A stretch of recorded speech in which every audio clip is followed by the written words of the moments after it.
Welcome. In this video I will show you how to enter one-time boot menu on HP ELITEBOOK 8486.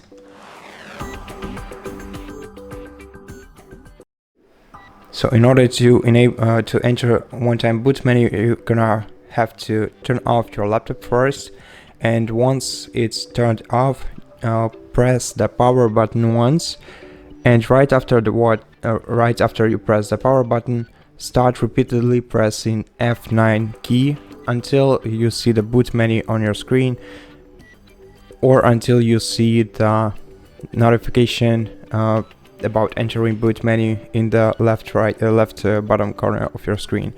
Now once you are in this menu, you can navigate here using your touchpad, or instead you can use up and down arrow keys to navigate and enter to select. This way you can select any option right here. As you can see, the second option for me is the USB, which is right now inserted into this laptop.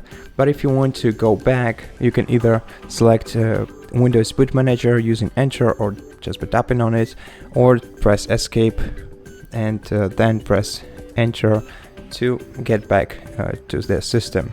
That's it. Thank you for watching this video. If you liked it, consider subscribing to our channel, leave us a like in the comment below, and I'll see you in the next one.